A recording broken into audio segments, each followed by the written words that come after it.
Éxodo versículo 1, capítulo 1, versículo 1. Dice, estos son los nombres de los hijos de Israel que acompañados de sus familias llegaron con Jacob a Egipto. Rubén, Simeón, Leví, Judá, Isaacar, Zabulón, Benjamín, Dan, Neftalí, Gad y Aser. En total, los descendientes de Jacob eran 70. José ya estaba en Egipto. Decimos Israel o Jacob, que es la misma persona, tuvo 12 hijos. Ahí están el nombre de los 12 hijos: Rubén, Simeón, Leví, Judá, Isaacar, Zabulón, Gad, Aser, Dan, Neftalí, José y Benjamín. Ok, de esos 12 hijos, ¿cuál era el favorito de Israel? ¿Se acuerdan? José. José era el favorito de Jacob. Entonces, ¿qué provocó eso entre los hermanos?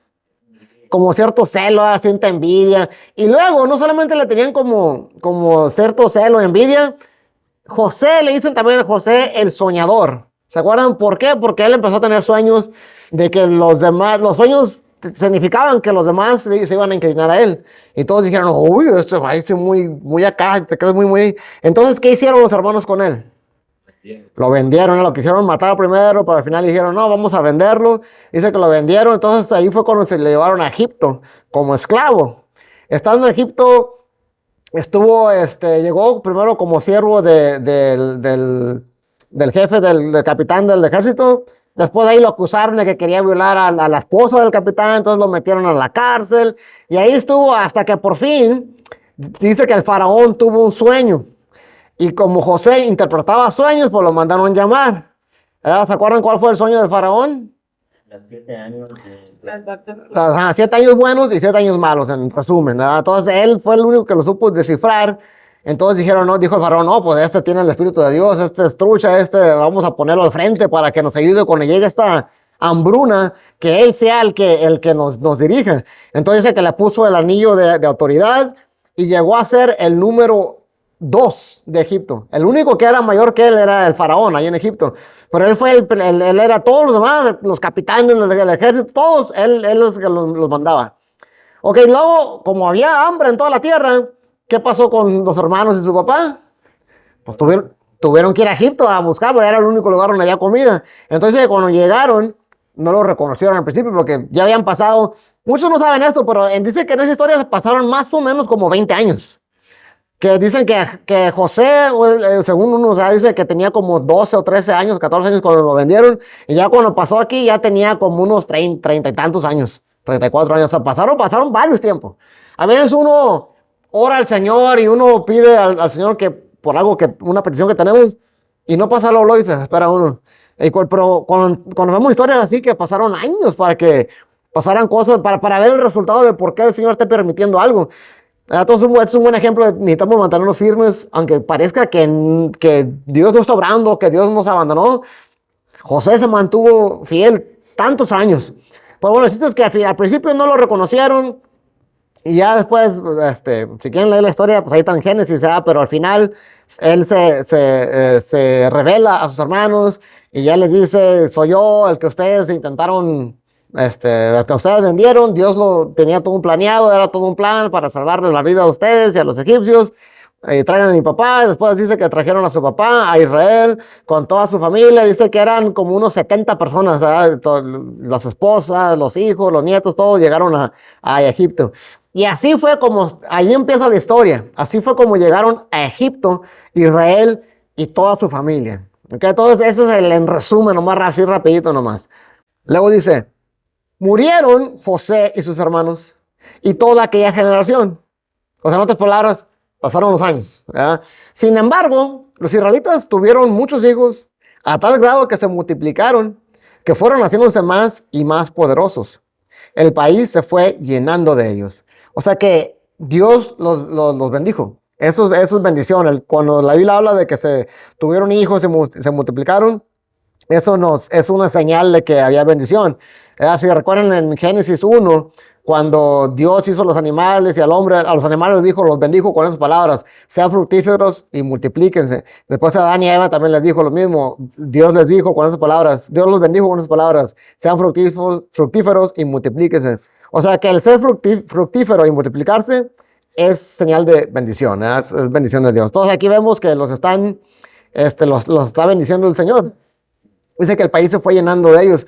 Ahora, algo interesante de los judíos es que, ahorita vamos a ver, esta bendición a las demás personas como que les da cierta envidia. Así como José con sus hermanos, los hermanos tenían cierta envidia.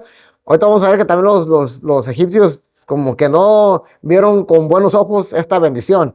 Pero los judíos, a través de los años, casi siempre donde quiera que se paran, Dios los bendice. Les va muy bien. ¿Saben qué es el premio Nobel? ¿Sí han escuchado sobre el premio Nobel? ¿The Nobel Prize? ¿Sabes qué es eso?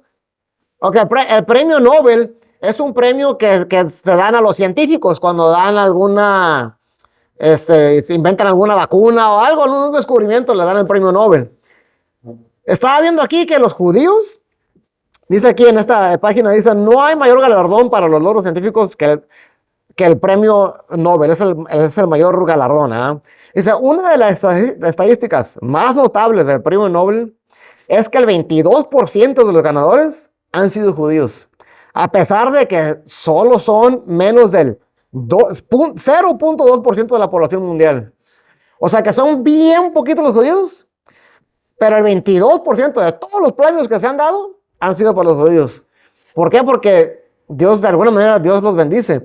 Hicieron unas estadísticas hace algunos años donde vieron qué tanto ingreso tienen las personas aquí en Estados Unidos y los dividieron, no sé si se alcanza a ver ahí, letras chiquitas, los dividieron por religiones, judíos, hindús, cristianos, católicos, de todos, y los de medio arriba, número uno son los judíos. El 44% gana más de $100,000 al año. O sea, casi la mitad de los judíos gana más de $100,000 al año. O sea, repito, esto lo digo para ver cómo el Señor desde entonces los ha bendecido y hasta la fecha donde los judíos siguen, donde se paran, les va muy bien. Y ya cuando llegaron a este país, por ejemplo, llegaron bien pobres. Fue cuando pasó la Segunda Guerra Mundial, llegaron aquí, tuvieron que huir de Alemania, llegaron aquí bien pobres, sin nada. Y en 2, 3 generaciones ya eran de los que más ganaban. Ok, ahora, esto como dije al principio, esto a veces la gente no lo ve bien. Y con los egipcios pasó lo mismo. Dice aquí, pero llegó al poder en Egipto un nuevo rey que no había conocido a José. Y dijo a su pueblo, cuidado con los israelitas, porque que ya son más fuertes y numerosos que nosotros. Vamos a tener que manejarlos con mucha astucia. De lo contrario, seguirán aumentando. Y si estalla una guerra, se unirán a nuestros enemigos. Nos combatirán y se irán del país. Fue así como los egipcios pusieron capataces para que oprimieran a los israelitas. Les impusieron trabajos forzados, tales como los de edificar para el faraón las ciudades de almacenaje Pitón y Ramsés. O sea, esta bendición para los judíos se convirtió en, pues bueno, no voy a decir maldición, porque Dios no maldice, pero el pueblo egipcio no lo miró con buenos ojos, empezaron a tener miedo. Ahora, según nos dice que el relato, no había razón, los judíos no habían hecho nada malo. Al menos aquí no dice que habían hecho nada malo, simplemente se sintieron amenazados con lo bien que les estaba yendo a los judíos. Y esto pasa todavía hoy en día. Ahora que está la guerra de Israel y con los terroristas, todo eso, ya he visto muchos comentarios, muchas publicaciones de gente tirándole a los judíos. Por lo mismo, porque les va muy bien. Por ejemplo, esta lo miré hace poquito. Dicen, el gabinete de Joe Biden, de la presidencia, dicen, son puros judíos, y lo dicen como quejándose, ¿verdad? Dice, por ejemplo, el secretario del Estado es judío, el secretario de Homeland Security, para el de la Seguridad Nacional, el de la mira, es judío. El de la secretaria de la tesorería es judío. Todos, el fiscal general de la República es judío, puros judíos. Mira nomás, aquí Estados Unidos está controlado por los judíos. Y lo dicen como los egipcios, como una amenaza. Hay que tener cuidado con estos judíos, trucha, porque mira nomás, ellos son los que controlan. Y luego muchos judíos, como les va muy bien, tienen mucho dinero, sabes, muchos son dueños de publicaciones, bueno, no sé si aquí sean dueños de todos estos, pero sí son dueños de muchas publicaciones como el NBC, Fox Business, todo eso, No sé si, no revisé si realmente son dueños de todos esos, pero sí son dueños de muchas de estas publicaciones. Entonces dicen, los judíos Ellos son dueños de eso, son dueños del otro, nos quieren controlar, controlan lo que compramos, controlan lo que consumimos. O sea, desde Egipto pasó lo mismo porque les fue muy bien y ahora les va muy bien y la gente se siente amenazada. Y sigue siendo el mismo patrón con los judíos. Entonces, pasó lo mismo en Egipto, se sintieron amenazados. Pero ¿qué pasó? Dice, pero cuanto más los oprimían, más se multiplicaban y se extendían. De modo que los egipcios llegaron a tenerles miedo. Por eso les imponían trabajos pesados y los trataban con crueldad. Les amargaban la vida obligándolos a hacer mezcla, ladrillos y todas las labores del campo. En todos los trabajos de esclavos que los israelitas realizaban, los egipcios los trataban con crueldad. Ok, entonces dice que a pesar de toda esa odio que empezaron a tener, persecución o como los oprimían, a pesar de eso, el Señor todos los bendijo. Dice, por más que los oprimían, más se multiplicaban. O sea, no podían, estaban bendecidos por Dios. Ahora, aquí hay algo interesante. ¿Quién fue el que dijo, estos judíos son muchos, tenemos que forzarlos a que oprimirlos? ¿Quién fue el que dijo eso? Luego Faraón que se levantó, ¿no? El que no conocía. El que no conocía a José. Y aquí es donde viene la pregunta. ¿Una sola persona puede hacer todo eso?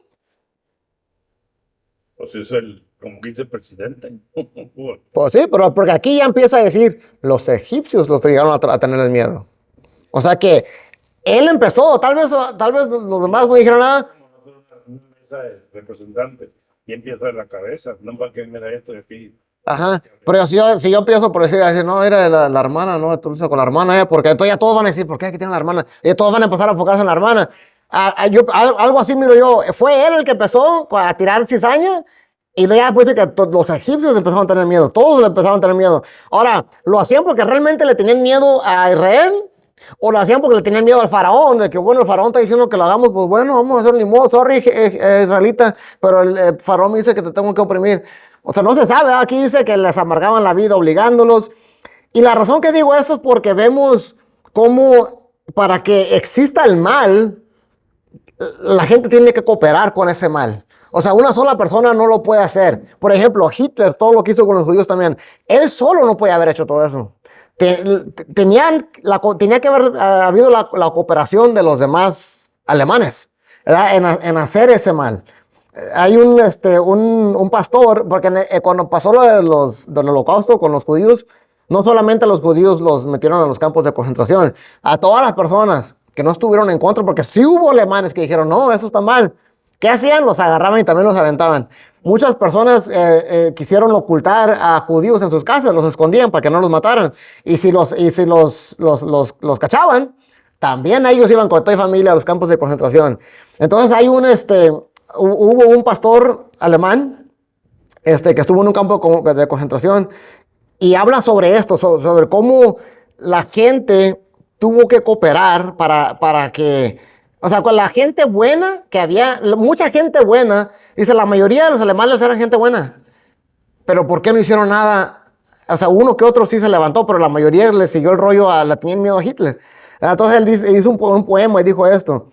Bueno, esto lo dijo Edmund Burke. Dice, lo único que necesita el mal para triunfar en el mundo es que los buenos no hagan nada. Si aquí los egipcios hubieran dicho, no, faraón, no está mal, y su ejército, sus capitanes, todo eso, no está mal, no hubiera podido hacer nada. Ellos tuvieron que haber cooperado con esa maldad. Dice aquí, este es el alemán que digo que hizo esta poesía. Dice, cuando los nazis vinieron a llevarse a los comunistas, guardé silencio, porque yo no era comunista. Cuando encarcelaron a los socialdemócratas, guardé silencio, porque yo no era socialdemócrata. Cuando vinieron a buscar a los sindicalistas, no protesté, porque yo no era sindicalista. Cuando vinieron a llevarse a los judíos, no protesté, porque yo no era judío. Pero dice al final, pero cuando vinieron a buscarme a mí, ya no había nadie más que pudiera protestar por mí. Ya se me han llevado todo. El punto es de que cuando uno mira maldad en el mundo, que no nos... Que el mundo y la cultura no nos lleve a hacer ese mal. O sea, si vemos una maldad, decir no, o sea, si podemos protestar, pues protestar. O sea, no tenemos que dejarnos llevar, porque aquí es lo que vemos, los egipcios empezaron. Primero dice que fue el faraón, después vemos que dice los egipcios también lo odiaron, y los egipcios le pusieron, los oprimían, y los egipcios le pusieron trabajos forzados. Entonces, que si un día nosotros estamos en una situación donde vemos que alguien está haciendo el mal, no participar en eso. Y si podemos levantar nuestra voz y tener voz a los que no tienen voz, pues también tenemos, dice en la otra parte de la Biblia, tenemos que abogar por los huérfanos, por las viudas, todo eso. Es algo que el Señor quiere que hagamos. No ser pasivos. Bueno, Él no está haciendo mal, yo no estoy haciendo nada. Muchas veces dice que tanto peca como el que mata la vaca como el que le agarra la pata. O sea, aunque yo no la maté, pero pues, no dijiste nada, es como cooperar, pues. Entonces hay que tener cuidado con eso. Ser indiferentes al dolor de los demás, ¿verdad? Sí. Que a uno no le afecte, no Ajá. ser indiferente. Sí, o sea, tener, si tanto poder hacer algo, pues hacerlo, ajá. Y luego dice, había dos parteras de las hebreas, llamadas Sifra y Fubá, a las que el rey de Egipto ordenó, cuando ayuden a las hebreas en sus partos, fíjense en el sexo. Si es niño, mátenlo, pero si es niña, déjenla con vida. O sea que, fíjate, hasta tal grado llegó este miedo, ese temor de los egipcios, que al ver que como la manera en que lo estaban oprimiendo no estaba dando resultados, seguían multiplicándose y dicen, no, pues entonces hay que empezar a matarlos, o sea, ya literalmente a matarlos. Entonces les ordenó esto a estas egipcias, a estas parteras. Ahora, esta frase, las parteras de las hebreas, hay un debate ahí entre los judíos y entre los que saben hebreo, porque ahí la frase es, no sé cómo se pronuncia, miyaldodha, quién sabe qué, y virio, no sé. Entonces dicen, se puede traducir de dos maneras, parteras de las hebreas o las parteras hebreas, que no es lo mismo. ¿Cuál es la diferencia? Las parteras hebreas es que las parteras son hebreas. Las parteras de las hebreas pueden ser hebreas, pero a lo mejor no. Nomás son las parteras que ayudan a las hebreas, ¿verdad? Ajá, entonces aquí es importante entender, porque si ellas no eran israelitas, como que cobra todavía más valor lo que vamos a leer, lo que hicieron ellas. ¿Verdad? Porque dice aquí, sin embargo, hablando de las parteras temían a Dios. Así que no siguieron las órdenes del rey de Egipto, sino que dejaron con vida a los varones. O sea que esas egipcias, que en mi opinión no eran israelitas, ahorita vamos a ver por qué lo digo, pero en mi opinión no eran israelitas. Una, temían a Dios. O sea que eso vemos que las israelitas tuvieron buen testimonio entre las que no eran israelitas. Para que esas no israelitas llegaran a conocer a Dios a tal grado de temerle a Dios y no al rey de Egipto. Eso que dice que tal vez empezaron a conocer a Dios, tal vez empezaron a escuchar de Dios entre las hebreas ahí, tal vez, no sé, tuvieron algún ejemplo bueno para acercarse a Dios. Dice que la razón que no hicieron lo que el rey les había dicho era porque temían a Dios. Y esto es algo bien importante que tenemos que tener y recordar y predicarlo. El temor al Señor. El temor al Señor es lo que nos va a salvar, nos va a guardar de pecar, nos va a guardar de hacer muchas cosas que no debemos hacer, porque le tememos. Dice aquí, en Mateo, le dice Jesús a sus discípulos, dice, no teman a los que matan el cuerpo, pero no pueden matar el alma. O sea, no teman al rey de Egipto, no teman a Hitler, no teman a nadie. Teman más bien al que puede destruir el alma y el cuerpo en el infierno. O sea, a Dios. Entonces aquí las egipcias, estas parteras, lo que veo aquí es que no era que no le tenían miedo al rey, pero el chiste es que le tenían más miedo a Dios. ¿Sí me entienden? Y eso me recuerda a un ejemplo que puso Roger la otra vez, y es una buena analogía. Dice que cuando él estaba chiquito que le daba miedo dormir con luces apagadas. No sé si se acuerdan que dio ese ejemplo. Y dice que iba con su papá, tengo miedo. Entonces su papá todo dormido, se levantaba todo enojado, ya no estás en la lata. Y que hacía hasta que un día le dijo, ¿sabes qué? Si vuelves a venir, te voy a regañar, te voy a castigar. Entonces dice que un día estaba ahí otra vez con miedo en sus cuartos. Pero dijo, no, si voy con mi papá, me va a regañar, me va a castigar. No, mejor no voy. Dice que se aguantó. O sea que le tuvo más miedo a su papá que a la oscuridad. Ya después aprendió que la oscuridad pues no era nada. Pero es algo similar. O sea, le tenemos que tener más miedo a Dios que al hombre. ¿Verdad? Más miedo a Dios que a las autoridades. Y cuando la Biblia dice hay que temerle a Dios, ¿Qué significa temer? Respeto, obedecer, ¿no? Sí, pero también significa temer. O sea, por ejemplo, aquí cuando dice, no teman a los que maten el cuerpo. No está diciendo, no obedezcan o no honren a los que matan el cuerpo. ¿Ah? O sea, está diciendo, no tengan miedo a esas personas. Más bien tenganle miedo a Dios. O sea, sí es temor. Y bueno, un ejemplo que pongo yo, yo lo he contado, que yo cuando estaba chiquito yo le tenía miedo a mi papá cuando me portaba mal. ¿Verdad? Cuando me portaba bien, no, yo sabía que no pasaba nada, pero cuando me portaba mal, mi mamá decía, vas a ver que llegue tu papá, le voy a decir. Y sí, ya llegaba y, híjole, me va a regañar y me va a quitar el Nintendo y sí le tenía miedo. Conforme fui creciendo, pues ya, ahorita ya no le tengo miedo, ya le tengo respeto y amor, todo eso. Yo creo que así es con Dios, necesitamos empezar con literalmente tenerle miedo. O sea, tú sabes que si va a haber un juicio un día. ¿Verdad? Y dice aquí en Hebreos 10:31, dice, es aterrador caer en las manos del Dios vivo. O sea, realmente tiene uno que tener miedo. Ya después vas creciendo en el Señor, vas creciendo en la iglesia, vas creciendo espiritualmente y ya obviamente no vives con temor, "Ay, me va a caer un rayo encima". No, vives tranquilo, porque conoces a Dios, tienes una relación con Él, lo amas, sabes que Él te ama, está bien, pero en el momento de que te alejas, sí tienes que tener miedo. Y a veces se nos olvida eso. El mundo, como he dicho en otras ocasiones, el mundo está como está porque la gente ya no le tiene miedo a Dios. Unos ya no creen en Él. Y los que sí creen en Él, nomás creen en Diosito. En Diosito, el que es todo amor. El que Dios perdona, Dios esto y el otro. Se nos ha olvidado por completo el tenerle miedo a Dios. Si la gente le tuviera más miedo a Dios, el mundo fuera poquito distinto. Y es por eso que dice en Salmos y en Proverbios que el principio de la sabiduría es el temor del Señor. Porque cuando tienes miedo a Dios, es cuando empiezas a hacer decisiones correctas.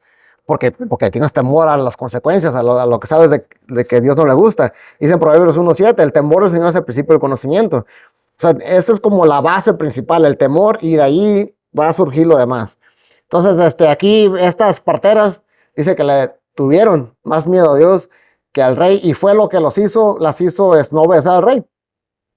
Ahora vamos a ver, y sabían que ellas también corrían peligro, porque si no obedecías al rey, pues también te pueden matar. Dice, entonces el rey de Egipto mandó llamar a las parteras y les preguntó, ¿por qué han hecho esto? ¿Por qué han dejado con vida a los varones?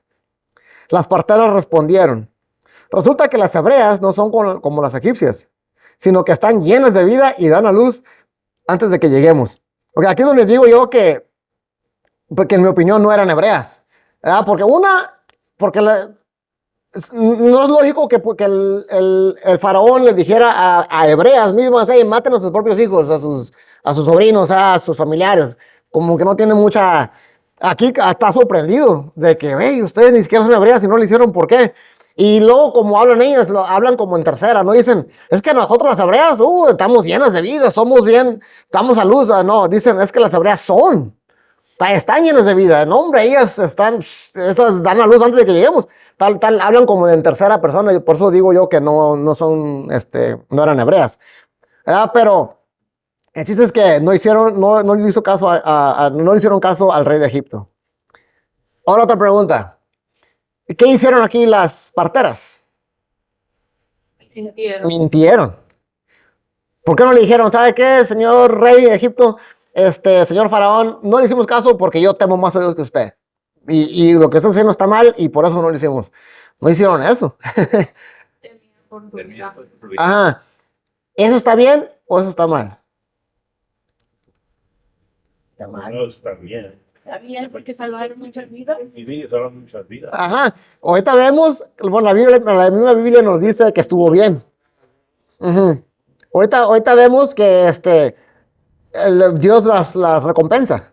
O sea, que la conclusión es que hicieron bien. Entonces aquí hay una buena lección. Pero la causa por la que la hicieron en ese momento fue bueno. En ese momento fue bueno, ¿por qué? Porque pudieron seguir salvando más niños. Sí, tal vez hubieran dicho, sí, señor, nosotros fuimos y mátenos. Ok, está bien, pues dijeron la verdad, los mataron, pues ya ni modo. Pero fueron inteligentes también. Dicen, no, si nos quedamos con vida, podemos seguir salvando más vidas todavía.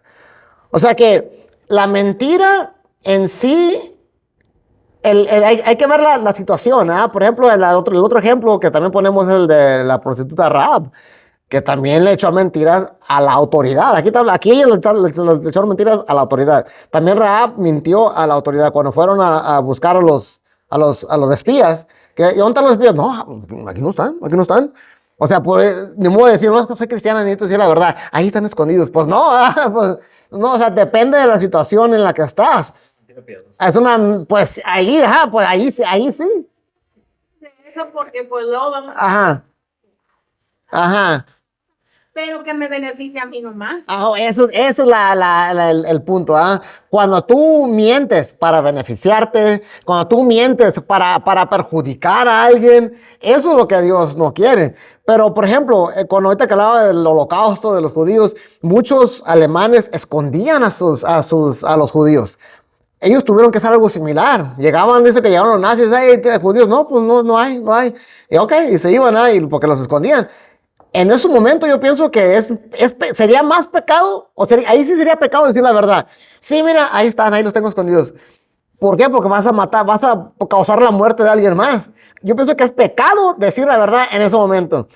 Dice en otra parte en la Biblia, dice que tenemos que ser, no me acuerdo exactamente, dice mansos como las palomas, pero astutos como las serpientes. O sea, aquí las parteras están siendo astutas. Entonces digo, ok, vamos a decirle que fue esto y vamos a poder salvar más vidas. ¿Verdad? A los que escondían a los judíos en el holocausto, dijeron, vamos a mentir. Tal vez vamos a poder seguir escondiendo a más judíos. O sea, todo depende. Pero como dijo la hermana, no hay que agarrarnos de esto para decir, pues podemos echar mentiras de vez en cuando. La Biblia dice, no, tampoco. Porque hay que recordar lo que dice Proverbios 6. Dice, hay 6 cosas que el Señor aborrece y 7 que le son detestables. Los ojos que se enaltecen, la lengua que miente, las manos que derraman sangre inocente, el corazón que trama planes perversos, los pies que corren a hacer lo malo, el testigo falso que propaga mentiras y el que siembra discordia entre hermanos. O sea que la mentira, así nomás por mentir, nomás porque voy a transear y voy a sacar una feria, no, eso está mal. Eso es algo que Dios aborrece. Si empiezas a echar mentiras sobre alguien, a inventarte chismes, también es algo que el Señor aborrece. O sea que si es que van a mentir, estamos hablando que son situaciones literalmente de vida o muerte aquí las que estamos viendo. Tanto con Rahab, tanto con los judíos en el holocausto, tanto ahorita como las porteras, eran situaciones de vida o muerte. O sea que eran cosas para poderme, si un día vas a usar esto de proceso para mentir, necesitas estar en una situación casi así. Entonces, en otras palabras, no mientan. O sea, no mientan. Esto no es proceso para mentir. Nomás se lo digo porque vemos que hay situaciones en que sí tenemos que a veces hacer ciertas cosas. Hay veces que vamos a estar en situaciones donde si hacemos una cosa, dices, no, pues está mal, voy a pecar. Pero si hago esto, también voy a pecar. ¿Qué hago? A veces que no importa lo que hagas, vas a quedar mal con alguien. Entonces hay que ver cuál es lo que, en esa situación, qué es lo que Dios quiere. Y el Espíritu Santo te va a guiar en momentos así. Ok, vamos a seguir. Dice, de este modo, los israelitas se hicieron más numerosos y más fuertes. O sea, todavía crecieron todavía más. Además, dice aquí, Dios trató muy bien a las parteras. Y por haberse mostrado temerosas de Dios, les concedió tener muchos hijos. Yo por eso digo, hermano, ahí que sí estuvo bien lo que hicieron. En ese momento, estuvo bien, ajá. Es obvio que estuvo bien, porque Dios dice que trató muy bien a las parteras. Ahora, nosotros conocemos algo cuando obedecemos a Dios. Aquí Dios premió a las parteras, se ve luego que las premió. Nosotros cuando hacemos algo para el Señor, también el Señor nos puede premiar, nos puede ver, como dice aquí, tratar muy bien. Pero eso no quiere decir que por eso hay que obedecerlo, nomás para a ver qué me va a dar Dios. Híjole, voy a hacer esta buena obra, a ver qué me da Dios. No, hay que hacer las obras sin esperar que Dios te dé algo en esta vida. Dios te va a dar, de todos modos, ya te prometió la vida eterna. Las promesas que el Señor tiene son para la vida que viene después. Aquí también te puede premiar, pero no hay que hacerlo por eso. Hay que hacerlo independientemente si Dios te premia o no en esta vida. Por ejemplo, los amigos de Daniel, Sadrach, Mesach y Abednego, cuando los iban a aventar al horno, dice que dijo esto al rey Nabucodonosor, le dijeron esto: Rey Nabucodonosor, no hace falta que nos defendamos ante usted. Si se nos arroja al horno en llamas, el Dios al que servimos puede librarnos del horno y de las manos de su majestad. Pero incluso si no lo hace, queremos que sepa su majestad que no serviremos a sus dioses ni adoraremos la estatua que usted ha erigido. O sea, independientemente si lo hace o no, si nos defiende o no, si nos salva o no, de todos modos no lo vamos a obedecer porque no vamos a pecar contra nuestro Dios. Que esa sea nuestra actitud.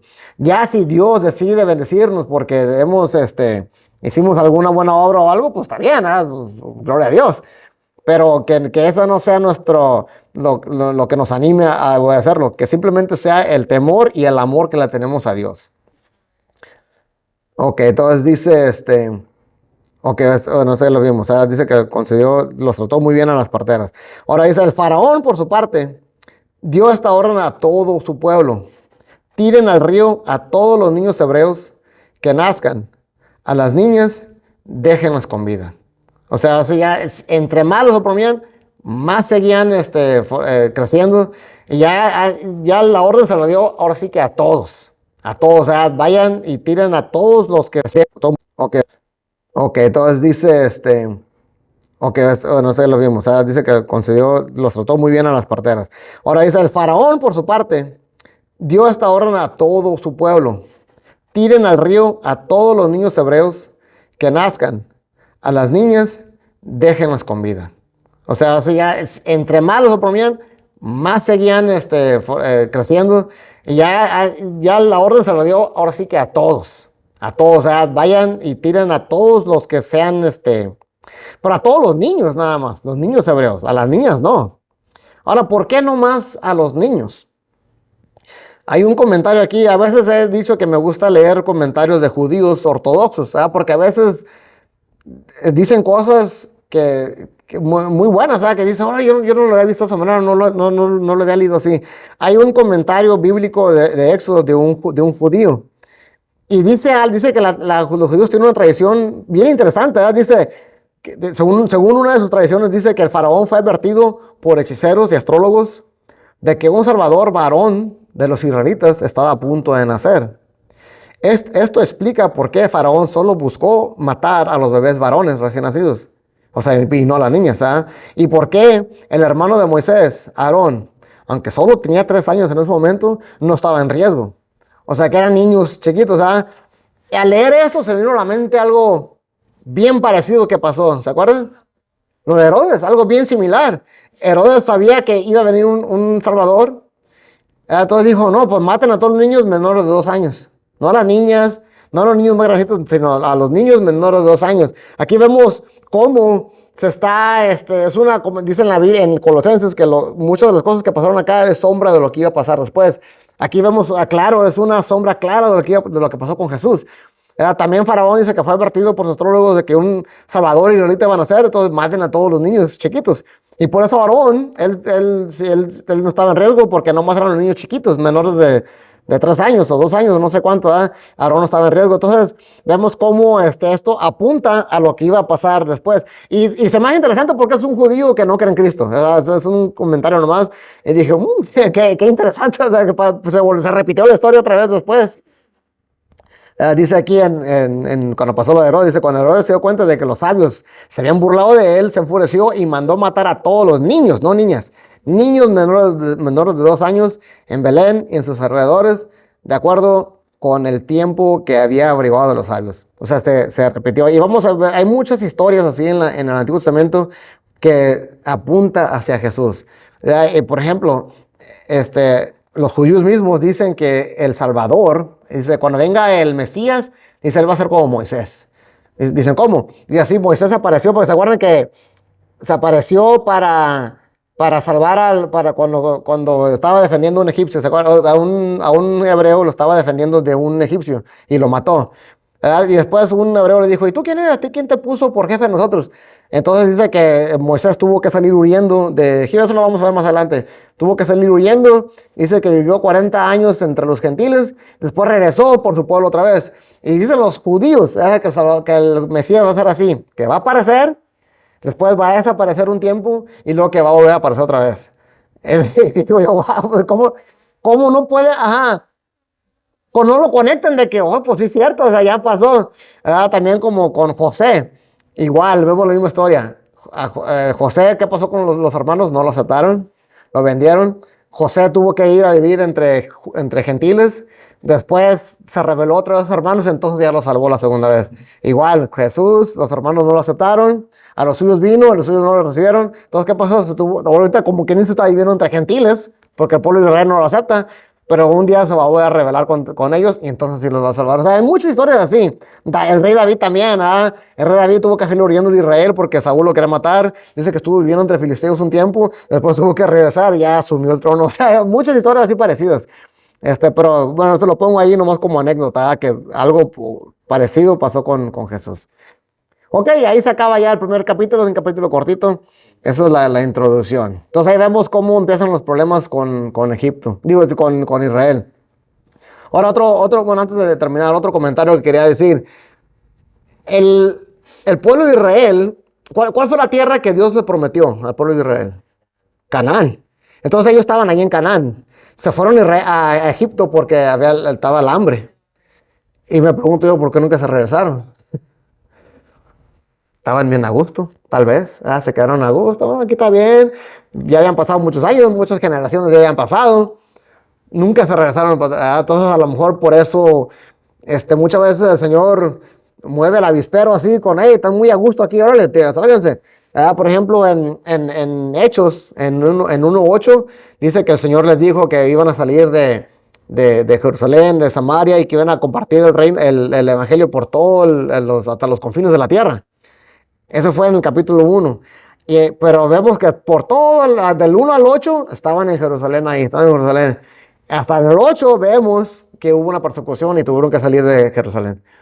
O sea, como que dicen, bueno, pues no están haciendo mucho caso que digamos, vamos a sacudirles el avispero a ver si se sale poquito. Entonces también nosotros, cuando estamos muy a gusto, también hay que pensar, ¿no? Hay que trabajar siempre, hay que trabajar, no quedarnos muy a gusto en nuestras casas. Ok, bueno, entonces ahí se acaba ya este capítulo 1.